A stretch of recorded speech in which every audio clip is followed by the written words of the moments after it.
할렐루야. 이 자리에 함께 하신 우리 모든 성도님들 그 삶에 다시 한번 하나님의 은혜가 임할 수 있기를 간절히 바라고, 또 찬양으로 하나님께 영광 돌린 우리 엘피스 중창단 위에 다시 한번 하나님의 큰 축복이 임할 수 있기를 간절히 바라겠습니다. 오늘은 종려주일입니다. 종려주일은 그 말 그대로 예루살렘 성에 왕으로 입성하신 그 예수님을 종려 나무 가지를 흔들면서 환영했던 그 이스라엘 백성들을 우리가 생각하면서 기념하는 그런 날이라고 할 수 있습니다. 그러나 이 종려주일은 놀라운 이 환영식이 이제 한 주도 되지 않아 그 십자가의 길, 죽음의 길이었음을 우리가 깨닫는 것입니다. 그래서 이것은 고난의 시작이며 십자가의 시작이었음을 우리가 알아야 되는 것입니다. 호산나 다윗의 자손이여 라면서 예수님을 환영했던 이스라엘 백성들이 자신의 뜻과 자신의 바람에 맞지 않는다고 해서 예수님을 저버리는, 또 예수님을 십자가에 못 박는 그러한 고난의 시작이었음을, 그 고난의 아픔 가운데 있었음을 우리가 깨달아야 되는 것입니다. 그래서 이 고난 주간에 예수님의 십자가의 길을 묵상하면서 정통적으로 행했던 그런 신앙의 모습이 무엇이 있었냐? 그것이 바로 금식이었다는 것이죠. 식사를 금하는, 음식을 끊는 것을 통하여 예수님의 고난에 동참하는 그러한 삶 가운데 우리가 지내고 있었다는 것입니다. 그래서 우리가 금식을 해보신 분들은 다 알겠지만, 특히 우리가 하루 금식을 하는 거 쉽지가 않으시죠? 쉽지가 않습니다. 저도 어렸을 땐, 이제 신앙을 제대로 갖지 못할 때는 하루 금식이 왜 이렇게 힘든지, 이게 하루속히 자정이 되었으면, 다음 날이 되었으면 좋겠다라는 생각을 좀 많이 가져봤습니다. 아침을 굶을 때부터 야, 오늘 하루가 빨리 지났으면 좋겠다라는 생각을 품고, 딱 자정 0시가 되면, 토요일 날 0시가 되면 급하게라도 라면이라도 끓이면서 배를 축였던 그런 생각들을 많이 하게 됩니다. 금식이라는 것을 통해서 우리가 예수님의 그 고난을 한번 묵상하며 따라 보겠다라는 그런 마음을 갖는 것이죠. 하지만 금식 그 자체에 마음을 두다 보니까 빨리 지났으면 좋겠다, 이 시간이 빨리 지나갔으면 좋겠다라는 생각을 가지는 경우들이 많다는 것이죠. 이러한 금식적인 행위들은 여러 나라에서도 볼 수가 있습니다. 어떤 나라에서는 이 40일 동안, 사순절 기간 동안에 커피를 금하는 그런 일들을 행하기도 하고, 어떤 때는 이제 초콜릿을 금하는 그런 일도 행하는 데가 있습니다. 또 이 대표적인 나라가 어느 나라냐? 브라질이라고 합니다. 브라질에 유명한 축제가 있죠. 카니발이라는 그런 축제가 있습니다. 이 카니발 축제도 무엇과 관련이 있냐? 이 사순절과 관련이 되어 있다고 합니다. 카니발의 어원은 카르나발이라는 그런 뜻을 가지고 있는데, 그 뜻은 무엇이냐? 고기여 안녕이라는 뜻을 가지고 있습니다. 이 사순절 기간 동안에 고기를 먹지 말라는 거예요. 금식, 금육, 그것을 지향하는 그런 기간을 보내고 있다는 것입니다.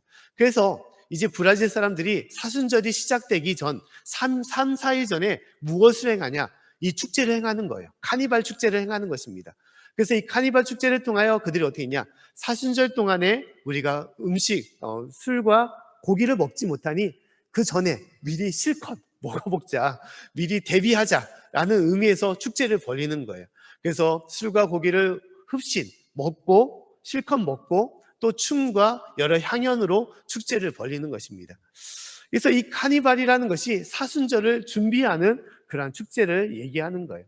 근데 어떻게 보면 금식을 하자는 것, 금욕을 하자는 것이지만, 이 금식과 참 의미가 떨어져 있는, 원래 그 의미에 맞지 않은 그러한 모습을 행하는 것을 볼 수가 있는 것입니다. 자, 오늘 말씀에도 하나님께서는 그와 같은 것을 얘기하고 있습니다. 너희가 왜 금식을 하느냐? 이스라엘 백성들이 금식을 하고 있는데 너희가 왜 금식을 하느냐? 내가 기뻐하는 금식은 무엇이냐라고 말씀을 하고 있다는 것입니다. 오늘 3절부터 5절까지의 말씀을 우리 한번 같이 읽어보도록 하겠습니다. 자, 시작. 이르기를 우리가 금식하되 주께서 보지 아니하심은 어찌미오며 우리가 마음을 괴롭게 하되 주께서 알아주지 아니하심은 어찌미니까 하느니라. 보라, 너희가 금식하는 날에 오락을 찾아 얻으며 온갖 일을 시키는도다. 보라, 너희가 금식하면서 다투며 싸우며 악한 주먹으로 치는도다. 너희 오늘 금식하는 것은 너희 목소리로 상달케 하려 하는 것이 아니라 이것이 어찌 나의 기뻐하는 금식이 되겠으며 이것이 어찌 사람이 그 마음을 괴롭게 하는 날이 되겠느냐. 그 머리를 갈대같이 숙이고 굵은 배와 재를 펴는 것을 어찌 금식이라 하겠으며 여호와께 연락될 날이라 하겠느냐. 아멘. 자, 3절 말씀 보면 이스라엘 백성들이 하나님께 다음같이 하소연을 하고 있습니다. 하나님, 우리가 금식을 하는데 어찌 우리의 금식하는 것을 알아주지 않습니까? 라고 그렇게 하소연을 하고 있는 거예요.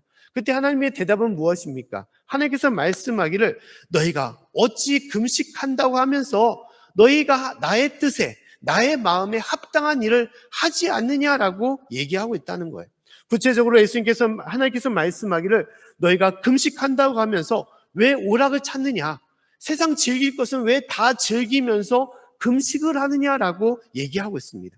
또한 너희가 금식을 한다고 하면서 너희가 싸우며 악한 일들, 악한 주먹으로 저희가 주먹질을 하는구나라고 말하고 있습니다. 심지어 하인들에게도 여러 많은 것들을 시키면서 내가 금식을 하는구나.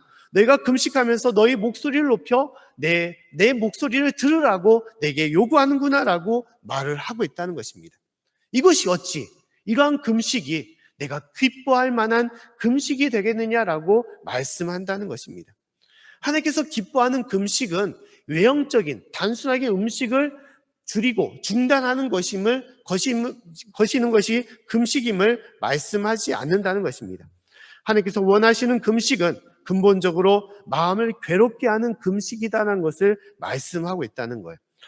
자, 레위기 16장 29절과 31절 말씀에도 이와 비슷한 말씀을 하나님께서 말씀하고 있습니다. 29절부터 31절까지 말씀을 한번 같이 읽어보겠습니다. 자, 시작.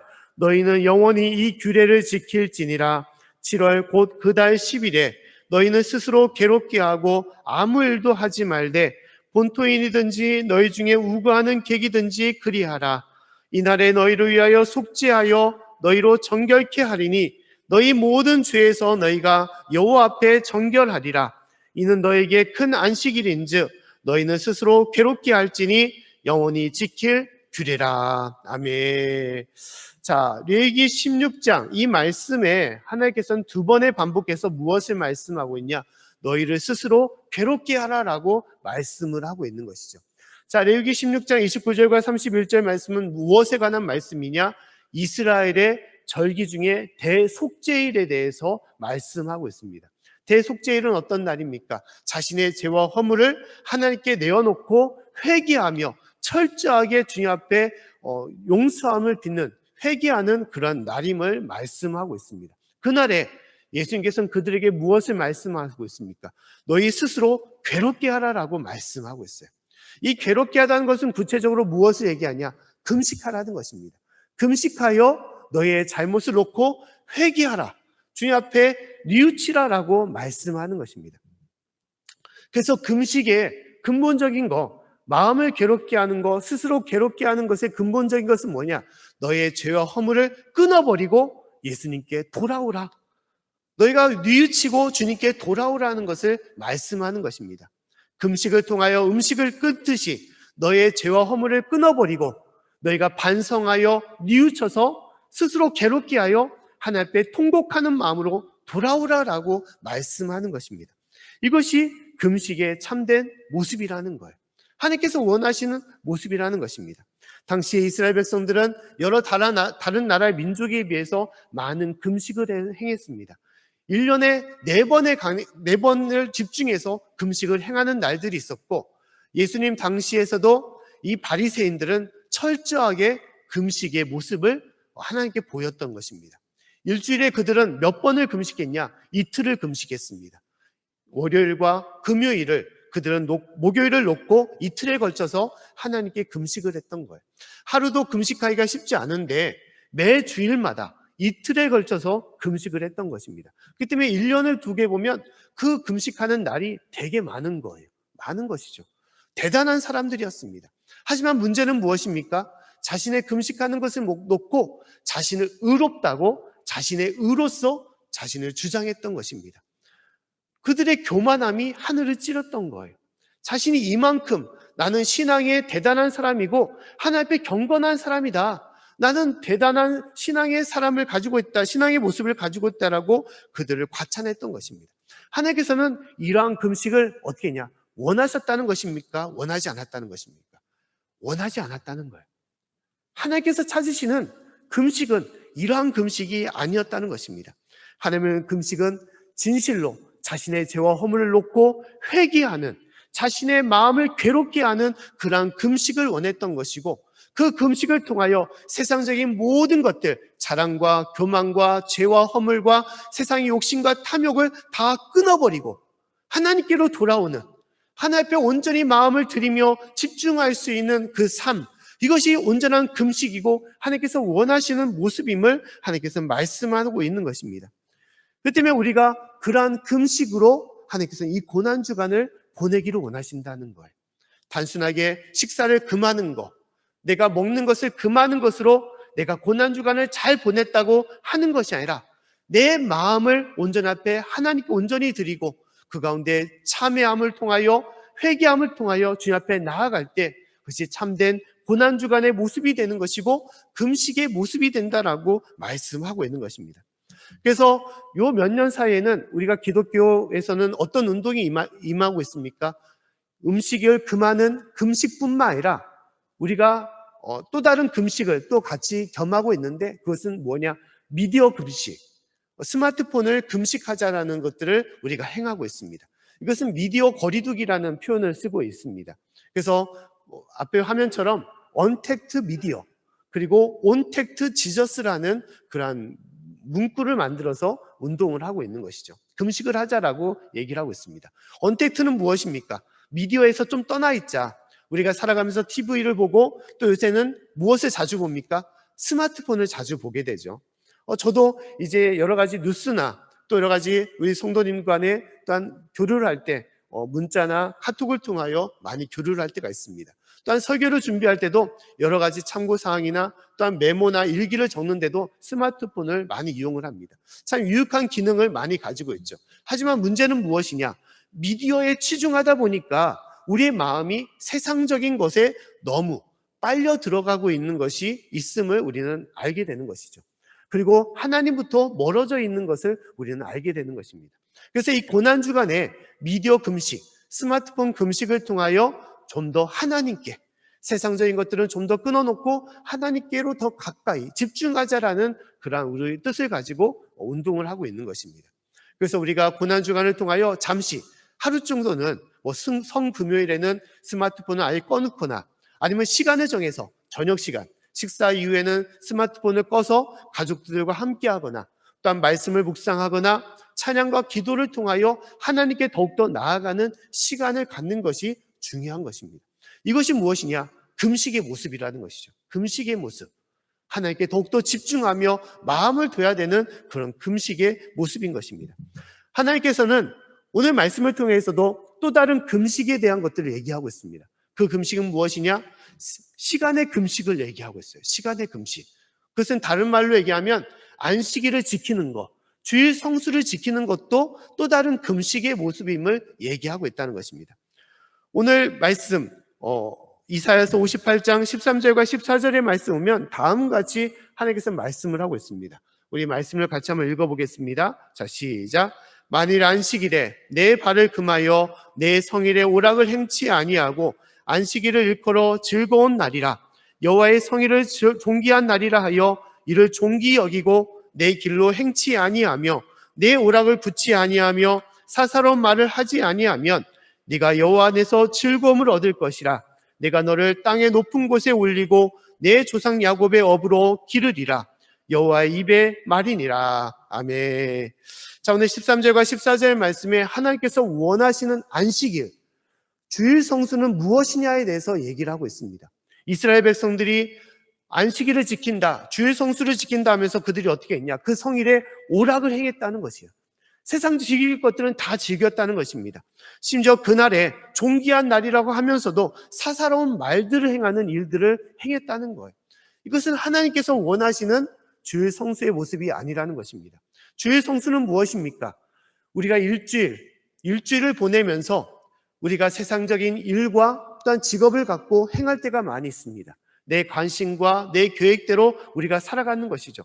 그러다가 우리가 일주일의 첫 시작, 우리가 이 주일날은 우리가 하나님께 나와 예배를 드리는 것이죠. 이 주일을 하나님께서는 온전히 주님께 드리는 날로서 정하기를 원하는 것입니다. 세상에 마음을 두는 것이 아니라 하나님께 마음을 두어요 온전히 찬양하며 기도하며 말씀을 나누며 주님께 내 마음을 드리고 또한 집중할 수 있는 그 날로 세우라는 거예요. 하나님께서 우리에게 모든 시간을 주셨는데, 모든 날을 주셨는데, 너희가 이 모든 날에 너의 관심과 너의 욕심과 너의 뜻대로 살아가는 것에 집중하기보다 먼저 이 날, 일주일에 한 날, 이 주일날은 오직 나에게 드리는 날로, 하나님께 드리는 날로 택하여 주님 앞에 나오라고 말씀하는 것입니다. 그래서 주일 성수는, 온전한 주일 성수는 무엇입니까? 주일날 나와서 하나님께 예배 드리는 거, 이것이 온전한 주일 성수가 아니라는 거예요.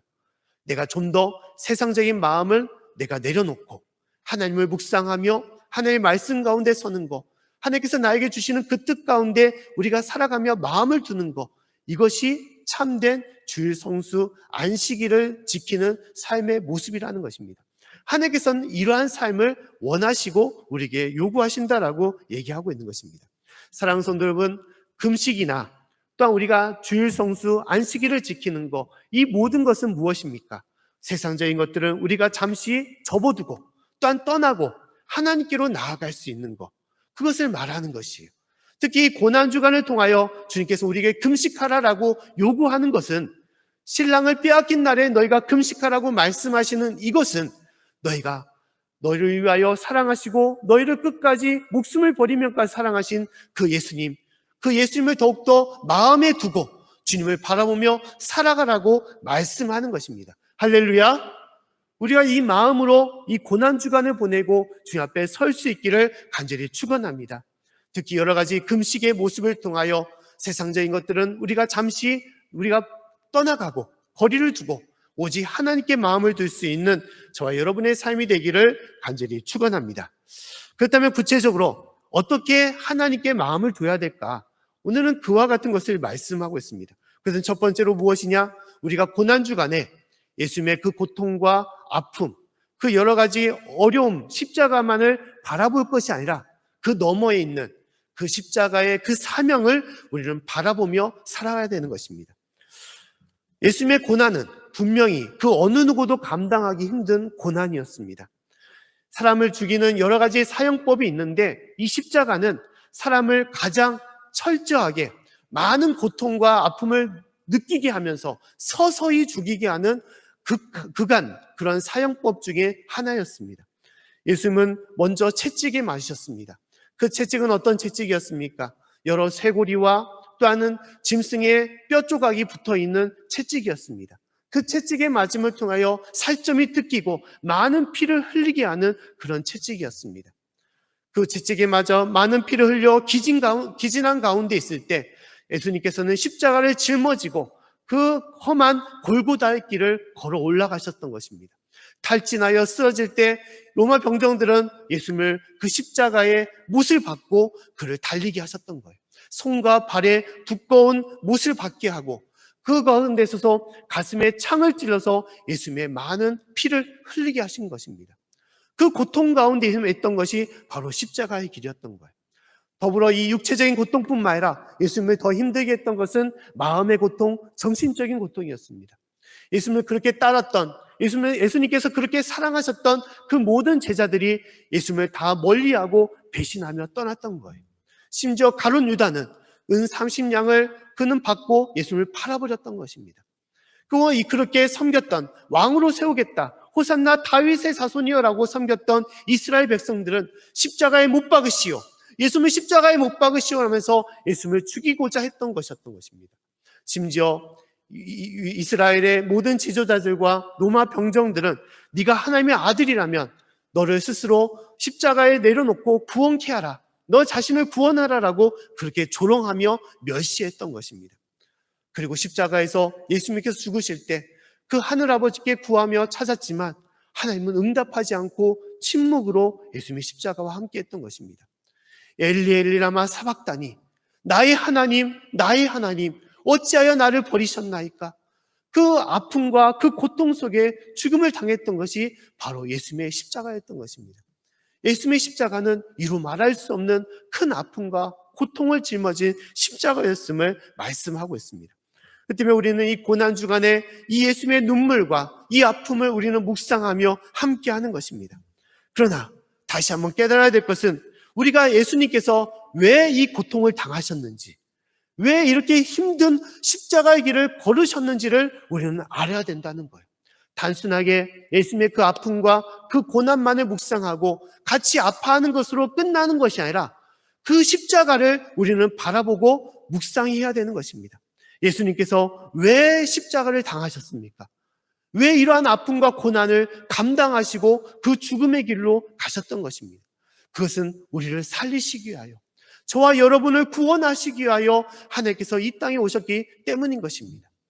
로마서 5장 7절과 8절 말씀을 보면 다음 같이 말씀을 하고 있습니다. 우리 말씀을 같이 한번 읽어보겠습니다. 자, 시작. 의인을 위하여 죽는 자가 쉽지 않고 선의를 위하여 용감히 죽는 자가 혹 있거니와 우리가 아직 죄인 되었을 때 그리스도께서 우리를 위하여 죽으심으로 하나님께서 우리에게 대한 자기의 사랑을 확증하셨느니라. 아멘. 자, 우리가 죄인 되었을 때 예수님께서 우리를 구원하시기 위하여 이 십자가의 길을 가셨다라고 말씀하고 있습니다.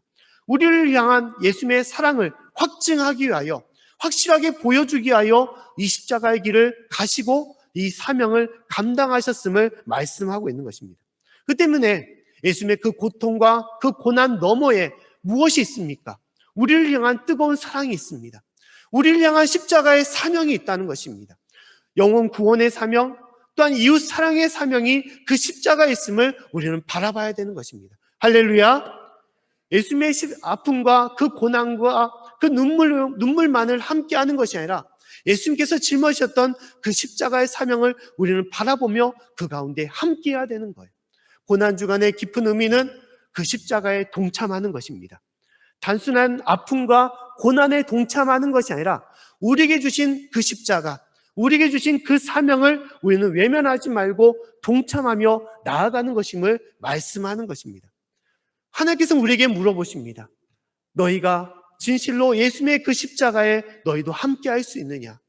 너희가 음식을 끊고 금식을 하는 것처럼 세상적인 모든 것을 끊어버리고 세상적인 욕심과 욕망과 바램을 끊어버리고 하나님께서 주신 사명에 너희도 함께할 수 있느냐라고 물어보시는 것입니다. 너희 가운데 아픔이 있고 고난이 있을지라도 그 고난에 매몰되는 것이 아니라 예수님을 바라보며 예수님이 가셨던 그 십자가에 너희도 함께할 수 있느냐라고 우리에게 물어보시는 것입니다. 사랑하는 성도 여러분, 진실로 우리를 향한 그 사명을 잊지 않고 그 사명 가운데 나아갈 수 있는 저와 여러분이 될 수 있기를 간절히 축원합니다. 오늘 말씀 6절과 7절 말씀에 하나님께서 우리에게 다음같이 말씀하고 있습니다. 우리 말씀을 같이 한번 읽어보겠습니다. 자, 시작. 나의 기뻐하는 금식은 흉악의 결박을 풀어주며 멍에의 줄을 끌어주며 악지에 당하는 자를 자유케 하며 모든 멍에를 꺾는 것이 아니겠느냐. 또 줄인 자에게 내 식물을 나눠주며 유리하는 빈민을 내 집에 들이며 벗은 자를 보면 입히며 또 내 고륙을 피하여 스스로 숨지 아니하는 것이 아니겠느냐. 아멘. 자, 하나님께서 말씀하기를 나의 기뻐하는 금식은 무엇이다 라고 말씀하고 있습니까? 나의 기뻐하는 금식은 흉악의 결박을 풀어주는 것이다 라고 말씀하고 있어요. 묶인 자를 풀어주는 것, 이것이 내가 기뻐하는 금식이라는 것입니다. 압제당하는 자를 자유케 하는 것, 모든 멍에를 꺾어버리는 것, 또한 줄인 자에게, 배고픈 자에게 너희의 식물을 나눠주는 것, 음식을 나눠주는 것이 내가 기뻐하는 금식이다라고 말씀하는 거예요. 유리하는 자, 집 없는 자에게 그들을 초청하여 머물게 하는 것, 또한 그들이 힘들고 어려울 때 피하지 않고 그들의 고통을 나누는 것, 이웃을 사랑하는 것, 이것이 내가 원하는 기뻐하는 금식이다라고 말씀하는 것입니다. 금식은 내 죄와 허물을 회개하여 주님께 나아갈 뿐만 아니라 진실로 주님 앞에 내 마음을 두고 주님 앞에 섬기는 것인데, 그것은 무엇이냐? 이웃 사랑이라는 거예요. 영혼 구원이라는 것입니다. 십자가의 사명으로 나아가는 것입니다. 이것이 참된 금식이며 고난주간의 성도의 모습임을 말씀하는 거예요. 사랑하는 성도 여러분, 하나님께서 우리에게 무엇을 찾으십니까? 단순하게 음식을 끊고 너희도 예수님의 아픔처럼 같이 아파하며 힘들어하라는 것을 원하시는 것입니까? 아니라는 거예요. 이 고난주간에 너희를 살리신 그 십자가를 바라보며 너희도 너희와 함께하는 이웃들을 살리라고, 그 영혼을 구원하라고, 그 영혼을 품고 기도하라고, 그 영혼에게 주님의 사랑과 복음을 나누라고 우리에게 말씀하는 것입니다. 사랑하는 성도 여러분, 그 사명을 잊지 말고 우리가 고난주간을 함께할 수 있기를 간절히 축원합니다. 우리가 금식하는 것은 단순한 금식으로 끝나는 것이 아니에요. 금식하는 것을 통하여 우리가 그 사랑을 나누는 것입니다. 우리가 그 음식을 끊은 만큼 그것을 우리가 선교 기금으로, 선교 헌금으로 나누어 힘들어하는 선교사들과 또는 민족들을 함께하며 섬기는 것이 참된 금식과 고난주간의 모습인 것입니다. 사랑하는 성도 여러분, 우리에게 주신 영혼 구원의 사명, 그 십자가의 사명을 우리가 외면하지 마시고 이 고난주간에 더욱더 주님 안에 거할 수 있는 저와 여러분의 삶이 될 수 있기를 간절히 축원합니다. 마지막으로 우리 고난주간에 우리가 묵상해야 될 것은 이 십자가의 사명을 우리가 깨달아야 되는 것이고, 또한 이 고난의 길, 십자가의 길의 끝은 무엇이냐? 영원한 실패와 사망이 아니라 부활이 있음을 우리는 소망해야 되는 것이에요. 할렐루야! 우리가 그것을 알아야 되는 것입니다. 예수님은 단순하게 죽기 위하여 십자가에 달리신 것이 아닌 것입니다. 예수님께서는 실패와 패배를 이루기 위하여 로마 병정들에게 잡히시고 십자가에 달리신 것이 아닌 것입니다. 십자가의 끝은 무엇입니까? 죽음이 아닙니다. 십자가의 끝은 사망이 아닙니다. 십자가의 끝은 바로 부활이고 생명인 것입니다. 예수님께서는 그것을 우리에게 증명해 주시고 우리에게 보여주신 것입니다. 주님의 사명을 감당하고 나아가는 자, 그 길이 힘들고 어려운 길이지만 그 끝은 실패와 좌절과 절망이 아니라는 거예요. 사망 권세가 아니라는 것입니다. 사망 권세를 이기신 예수님의 부활이 그 길 가운데 있음을 우리에게 말씀하는 것입니다. 오늘 말씀 이사야서 58장에도 너희가 하나님께서 기뻐하는 금식, 주님의 길을 가는 자에게는 하나님의 영광과 축복이 임한다는 것을 말씀하고 있습니다. 오늘 8절부터 12절까지의 말씀을 보면 다음과 같이 얘기하고 있어요. 우리 말씀을 같이 한번 읽어보겠습니다. 자, 시작.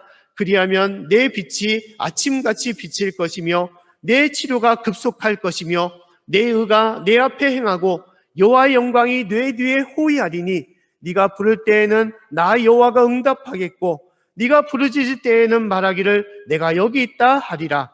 만일 네가 너희 중에서 멍에와 손가락질과 허망한 말을 제하여 버리고 줄인 자에게 내 심정을 통하며 괴로워하는 자의 마음을 만족해 하면 내 빛이 흑암 중에서 발하여 내 어두움이 낮과 같이 될 것이며 나 여호와가 너를 항상 인도하여 마른 곳에서도 내 영혼을 만족해 하며 내 뼈를 경고케 하리니 너는 물된 동산 같겠고 물이 끊어지지 아니하는 샘 같을 것이라. 네게서 날 자들이 오래 황폐된 곳들을 다시 세울 것이며 너는 역대 파괴된 기초를 쌓으리니 너를 일컬어 무너진 데를 수보하는 자라 할 것이며 길을 수축하여 거할 곳이 되게 하는 자라 하리라. 아멘. 하나님께서 말씀하기를 내가 기뻐하는 금식을 드리는 자, 진실로 음식만을 끊는 것이 아니라 이웃을 함께하며 이웃을 도와주며 이웃을 사랑을 나누는 자, 그 사명을 감당하는 그들에게 하나님의 영광과 축복이 임한다라고 말씀을 하고 있습니다. 너희들에게 치료가 급속하게 될 것이다. 내가 너에게 응답하고 내가 부르짖을 때 내가 여기 있다 할 것이다. 너의 빛을 흑암 중에 발아서 모든 어두움을 낮과 같이 할 것이다 라고 말씀하고 있습니다. 심지어 너의 영혼들을 만족해 하며 너의 영혼의 뼈를 경고케 하고 너희가 물된 동산같이 또한 물이 끊이지 아니하는 마르지 않은 샘같이 할 것이다 라고 말씀하고 있는 것입니다.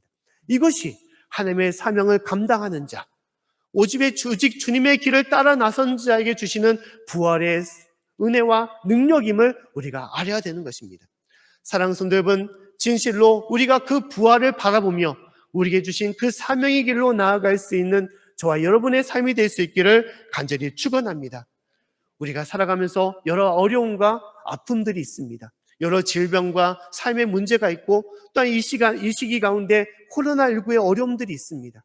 그러나 이 어려움 속에서 우리는 이 어려움만을 바라보며 매몰될 필요가 없는 거예요. 우리가 그 너머에 있는 십자가를 바라봐야 되는 것이고 십자가를 감당하는 이들에게, 그 고난을 함께하는 이들에게 주시는 하나님의 부활의 역사와 놀라운 승리의 역사가 있음을 우리는 확신하며 살아가야 되는 것입니다. 사랑하는 성도 여러분, 진실로 주님 안에 거하며 나아갈 수 있는 저와 여러분의 삶이 될 수 있기를 간절히 축원합니다. 삶의 아픔과 고난을 넘어서 우리가 사명의 길로 나아갈 때 주님께서는 부족한 우리를 통하여 놀라운 역사를 우리에게 보여주시는 것입니다. 조선 말 우리나라에 많은 선교사들이 와서 많은 헌신과 수고를 하셨습니다. 또한 그 중에는 여러 삶의 아픔과 고난 가운데서도 그것을 감당하면서도 주님의 사명을 감당한 여러 선교사님들이 계십니다. 그 대표적인 한 분이 누구냐? 로버트 토마스라는 선교사입니다. 추계리에 가보면 기독교 순교자 기념관이 있습니다. 지금은 문이 닫혀 있는, 보수중으로 문이 닫혀 있는 걸로 알고 있는데, 그곳에 딱 들어가면 그 로비에는 큰 그림이 있는데 어떤 그림이냐? 로버트 토마스 선교사의 그림이 있습니다. 이와 같은 화면에 있는 그림과 같은 것이 있어요. 이 그림은 로버트 토마스 선교사가 순교했던 그 장면을 상상하면서 그렸던 내용인 것입니다. 로버트 토마스 선교사는 우리나라 최초의 개신교 순교자입니다. 근데 이분은 영국에서 파송받은 선교사였어요. 그가 파송받았던 곳은 우리나라가 아니라 먼저 중국이었습니다. 근데 놀랍게도 젊은 나이에 각 결혼해서 그 가정을 이루고 중국에 왔는데 무슨 일이 벌어졌느냐? 그 아내가 임신을 하고 그 임신 가운데 유산을 하면서 같이 아내와 자녀가 죽음을 맞이하겠던 거예요. 하나님의 일을 감당하여 중국에 왔는데 복음을 전하고자 하여 이곳에 왔는데 그에게 닥쳤던 것은 너무너무 큰 슬픔과 아픔이었던 것입니다. 사랑하는 사람을 잃었던 그 고통을 어찌하여 누구랑 무엇으로도 비교할 수 있겠습니까? 로버트 토마스 선교사는 2, 3년을 방황하면서 어찌하여 이룰 수 있습니까? 라면서 고난의 길을 걸었던 것입니다. 그리고 그는 그 이후에 다시 한번 사명의 길로 나왔던 거예요. 아픔을 딛고 나에게 주신 사명, 중국 땅에 보내주신 그 사명, 영혼 구원의 사명을 그는 다시 깨달아 그가 나아갔던 것입니다. 그때 그에게 들렸던 것이 무엇이냐? 우리나라에 대한 상황이었던 것입니다. 조선시대, 그때는 쇄국 정치로 인해서 어떠한 선교사도 우리나라로 들어오지 못했던 거예요. 우리나라로 들어오면 다 죽음을 맞이할 수밖에 없었던 것입니다. 그때 로버트 토마스 선교사가 내 목숨을 바쳐 이 땅에 복음을 전해야겠다라고 그가 결심을 했던 거예요. 그래서 우리나라의 말을 배우고 우리나라의 성경을 어떻게 전해야 될 건지를 그는 매일 고심을 했고 기도를 했습니다. 만나는 사람들에게 성경을 전해했고 또 어느 때는 한순간 어떤 일이 있었냐? 미국 상선, 이제 제너럴 셔먼호라는 그런 상선에 통역사를 구한다라는 소식을 전하게 되었어요. 근데 그가 그것에 신청을 하게 되었습니다. 근데 문제는 무엇이냐? 이 제너럴 셔먼호가 이제 한국 땅에 들어올 때 이제 그곳에 사고가 생기거나 무슨 전쟁이 생기게 되면 사람의 목숨을 부지할 수가 없게 되는 거예요. 그러니까 죽음을 각오하고 그 일에 함께해야 되는 것입니다. 근데 로버트 토마스 선교사는 그곳에 함께했던 거예요. 그곳에 그 상선에 타서 이제 그는 여러 성경책을 전하게 되었던 것입니다. 이 배가 정착하는 곳마다 그는 내려서 성경을 전하게 되었던 거예요. 근데 이 상선이 제너럴 셔먼호가 이제 인천을 통하여 서울로 이제 들어가는 길을 갖고 있었는데 길이 잘못되어서 이제 평양에 있는 대동강변으로 그 배가 들어가게 되었습니다. 그곳에서 뻘을 만나서 그 배가 나오지 못하게 되었던 거예요. 그때 조선에 있는 여러 군인들이 이제 그 배에다가 불화살을 던져서 배가 불타게 된 것입니다. 화염이 가득할 때 이 토마스 선교사는 어떻게 했냐? 배 밖에다가 자신이 가지고 있는 성경책이 타지 않도록 던졌다는 거예요. 지저스 외치면서 예수님 외치면서 그 책을 밖에 있는 사람들에게 던졌던 거예요. 그 책이라도 받으라고. 그리고 그는 그 가운데 체포되어 이 대동강변에 서게 되었던 것입니다. 그곳에서 참수형을 당하게 되었던 거예요. 하지만 참수형 가운데서도 이 토마스 선교사는 자신의 목숨을 살려달라고 그렇게 하지 않았습니다. 자신을 죽이려고 했던 사람에게 자신이 갖고 있는 유일한 남은 성경책 한 권을 전해줬던 거예요. 하지만 그 사람은 받지 않았습니다. 그리고 토마스 선교사는 그곳에서 기도하고 참수형을 당했던 거예요. 마지막 순간 자신이 갖고 있는 목숨을 하나님께 온전하게 바치면서 이 땅을 위하여 생명을 그는 모든 것을 버리면서 헌신했던 거예요. 근데 놀랍게도 이 토마스 선교사가 죽음 이후에 그 땅에 놀라운 변화가 일어났던 것입니다.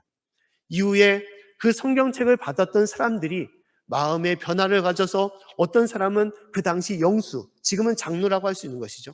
장로의 직분을 맡고 하나님을 일을 섬기게 되었던 것이고, 많은 사람이 세례를 받아 그 가운데 변화되었던 것입니다. 심지어 토마스 선교사가 전해줬던 그 성경책이 어떤 집에 이제 도배지로 가득하게 붙이게 되었는데, 그곳에 누웠던 사람이 그 말씀을 보고 변화가 되어 세례를 받았을 뿐만 아니라 그 집을 하나님께 헌물하게 되었다는 거예요. 그래서 그 집이 이후에 장대형 교회로서 평양 대부흥의 시발점이 되는 평양의 큰 교회로 세워지는 그러한 집이 되었다는 것입니다. 하나님의 놀라운 역사는 그와 같이 이루어지는 거예요. 토마스 선교사가 임했던 그 십자가의 길, 그 사명의 길은 아픔과 고난과 사랑하는 사람을 잃었던 큰 고통이었지만, 그가 그것을 헌신함을 통하여 하나님은 그의 순교가, 또한 그의 사명이 놀라운 은혜와 축복을 이룰 수 있는, 이 땅에 하나님의 기적과 은혜를 임할 수 있는 그 축복으로서 변화시켜 주신 것입니다. 사랑하는 성도 여러분, 하나님께서는 우리 가운데도 그렇게 하기를 원하시는 거예요. 십자가의 길, 이 고난과 또한 여러 가지 아픔의 길이지만 우리가 그 길을 따라 나섰을 때, 영혼 구원과 이루 사랑의 그 사명을 감당하며 나아갈 때, 주님께서는 부족한 우리를 통하여 하나님의 크신 은혜와 축복을 우리 가운데 허락하여 주시는 것입니다. 진실로 그 믿음으로, 그 소망으로 오직 그 십자가의 길을 바라보시고 주님과 함께할 수 있는 이 고난주간이 될 수 있기를 간절히 축원합니다. 나의 십자가를 나도 짊어지고 예수님과 함께할 수 있는 그 고난의 길을 온전히 붙잡고 나아갈 수 있는 저와 여러분의 삶이 될 수 있기를 다시 한번 간절히 축원합니다.